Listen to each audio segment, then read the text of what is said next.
अल्पसंख्यक आयोग के अध्यक्ष अशफाक सैफी का बदायूं का दौरा, मस्जिदों और मंदिरों से उतारे जा रहे लाउडस्पीकर और माइकों को लेकर कही बड़ी बात। उत्तर प्रदेश सरकार में अल्पसंख्यक आयोग के अध्यक्ष अशफाक सैफी ने जिला बदायूं और सहसवान का दौरा किया। एक विवाह समारोह में शिरकत करने के अलावा वह एक जगह अपनी रिश्तेदारी में भी गए। अशफाक सैफी मूल रूप से आगरा के निवासी हैं। वो लगभग 30 वर्षों से अधिक से भारतीय जनता पार्टी के कार्यकर्ता के रूप में कार्य कर रहे हैं। वार्ड सदस्य के रूप में उनके राजनीतिक सफर की शुरुआत हुई थी। अशफाक सैफी तब चर्चा में आए थे जब उन्होंने अपने क्षेत्र में संघ की शाखा लगाई थी। उसके बाद वो मुस्लिम समुदाय के निशाने पर भी आ गए थे, लेकिन भाजपा से उनका जुड़ाव कभी कम नहीं हुआ। वो पूरी ईमानदारी और वफादारी से भाजपा से जुड़े रहे और पार्टी का प्रचार करते रहे। उनकी इसी वफादारी का बदला पार्टी ने उन्हें अल्पसंख्यक आयोग का अध्यक्ष बना कर दिया। अशफाक सैफी शाहजहांपुर से बदायूं पहुंचे। उसके बाद सहसवान में 12 बजे अल्पसंख्यक समुदाय से एक संवाद कार्यक्रम में हिस्सा लिया। वहां से एक विवाह समारोह में शिरकत करने गए और उसके बाद सहसवान स्थित अपनी एक रिश्तेदारी में उजैर रशीद के यहाँ गए। उजैर रशीद के परिवार को लोग कोल्हू वाले हाफिज जी के नाम से जानते हैं, जिनका बोरिंग इंजन का बहुत पुराना काम है और इलाके में बेहद मशहूर परिवार है। अशफाक सैफी से बोलना तो है कि टीम ने भी बात की और पुलिस द्वारा मस्जिदों और मंदिरों से जिस प्रकार लाउडस्पीकर और माइक उतारे जा रहे हैं उसके बारे में सरकार के आदेशों पर बात की, जिस पर उन्होंने कहा कि सुप्रीम कोर्ट की गाइडलाइन के अंदर अगर आवाज आ रही है तो उसके माइक उतारना गलत है और अगर कोई अधिकारी ऐसा कर रहा है तो वो पार्टी को बदनाम करने की साजिश भी हो सकती है। उन्होंने आगे कहा कि रमजान का महीने आने वाला है। मस्जिदों के आसपास साफ सफाई को लेकर भी उन्होंने प्रमुख सचिव को पत्र लिखा है और जल्दी ही लाउडस्पीकर को लेकर जो पुलिसकर्मी अति उत्साह में कुछ गलत कार्य कर रहे हैं उस पर भी ध्यान दिया जा रहा है और पार्टी आलाकमान तक ऐसे पुलिसकर्मियों की कार्यशैली पहुंचाई जा रही है और जनता के लोग भी इसकी शिकायत कर सकते हैं। सरकार किसी के भी साथ कोई भेदभाव नहीं करती है। उजैर रशीद ने ढोल के नगाड़ों और फूलमालाओं व पुष्पवर्षा के साथ अशफाक सैफी का स्वागत किया। नगर पालिका अध्यक्ष पद के लिए भाजपा के प्रबल दावेदार अनुज माहेश्वरी, हाजी सलीम जिलाध्यक्ष अल्पसंख्यक मोर्चा बदायूं, रिजवान सैफी नगर निकाय चुनाव प्रभारी नगर पालिका सहसवान के अलावा मोहल्ला नसरुल्लागंज के बहुत से गणमान्य लोग भी उजैर रशीद के यहाँ मौजूद रहे और अशफाक सैफी के सामने अपनी बात रखी। मोहल्ला नसरुल्लागंज के बहुत से गणमान्य लोग भी उजैर रशीद के यहाँ मौजूद रहे और अशफाक सैफी के सामने अपनी बात रखी। साथियों, आप लोगों का एक बार फिर से स्वागत है। साथियों, इस वक्त हम बदायूं के सहसवान में हैं और यहाँ पर उत्तर प्रदेश सरकार में अल्पसंख्यक आयोग के अध्यक्ष श्री अशफाक सैफी जी यहाँ पर आए हुए हैं और अशफाक सैफी जी के बारे में आपको बताना चाहूँगा, आगरा से हैं और पिछले 30 से 35 वर्षों से भाजपा से जुड़े रहे हैं। पुराने कर्मठ, ईमानदार, समर्पित कार्यकर्ता रहे हैं भारतीय जनता पार्टी के लिए। जिस वक्त बाबरी मस्जिद विध्वंस हुआ और 1992 से देश में एक अलग तरह की एक फिजा चली, उस वक्त भी आप पार्टी के समर्पित कार्यकर्ता रहे, अपने ही मुस्लिम समुदाय के निशाने पर भी रहे। लोगों ने बुराइयां भी की, मुखालफत भी की, लेकिन कभी भी भाजपा का साथ नहीं छोड़ा। आज श्री अशफाक सैफी जी बदायूं में है, बदायूं के सहसवान में है और एक दौरे पर हैं। जिस तरह से अभी आगामी निकाय चुनाव उत्तर प्रदेश में होने जा रहे हैं, कहीं ना कहीं ये भाजपा की रणनीति का हिस्सा है। अगर हम बात सहसवान की करें तो सहसवान हमेशा से समाजवादी पार्टी का गढ़ रहा है, एक किला रहा है।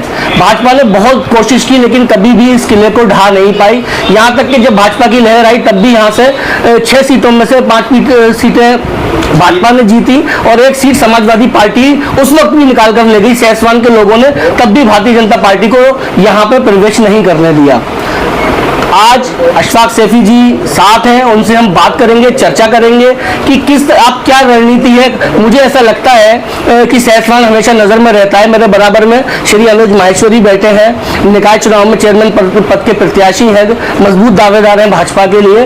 तो सबसे पहले अशफाक भाई, आपका बहुत बहुत स्वागत है। धन्यवाद। अशफाक भाई, बदायूं आए, सबसे पहले तो हम बदायूं की बात करेंगे। बदायूं हमारा मेहमान नवाजी में बड़ा मशहूर है, तो सबसे पहले जब आप बदायूं आए, शायद जब से आप मंत्री बने तो पहली ये पहला ये दौरा है बदायूं का, अच्छा पहले भी आ चुके हैं, किस तरह के देखते हैं सहसवान के लोगों का?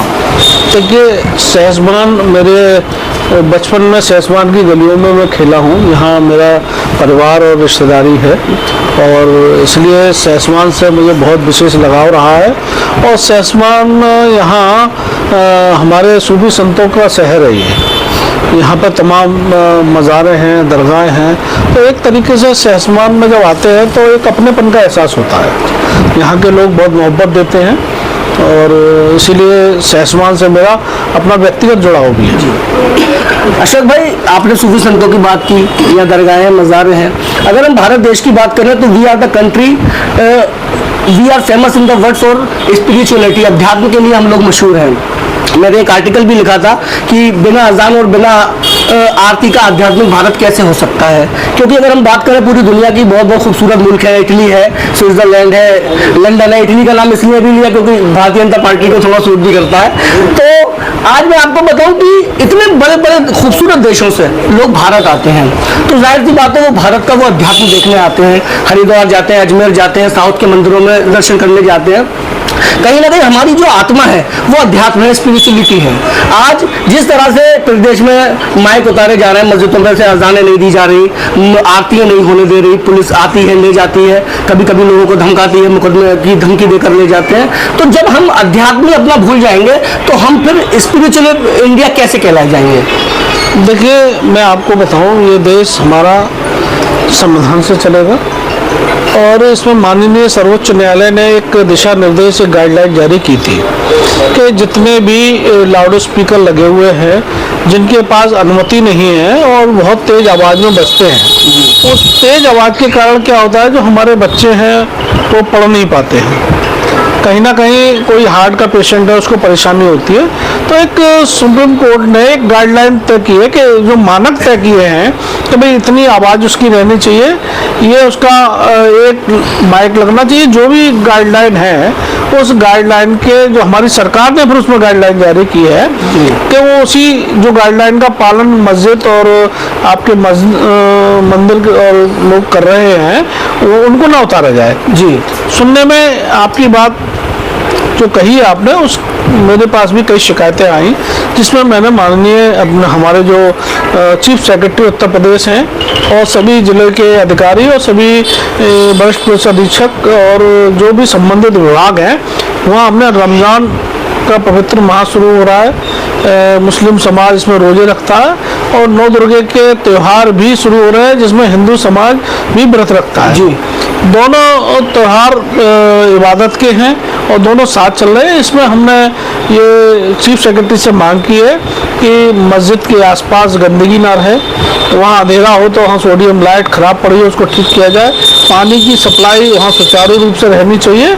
और जिस प्रकार से जो व्यक्ति अपने धार्मिक स्थल पर माननीय सर्वोच्च न्यायालय का आदेश का पालन कर रहा है, वहाँ के माइक ना उतारे जाएं और इसमें मैं समझता हूँ कि बहुत जल्दी आपको अच्छे परिणाम नजर आएंगे। जी अशोक भाई, जो आपने जिस तरह से बताया, कहीं ना कहीं ये बात सामने आई निकल कर कि सरकार तो चाहती है कि भाई अपने आप गाइडलाइन के अकॉर्डिंग बजा लें।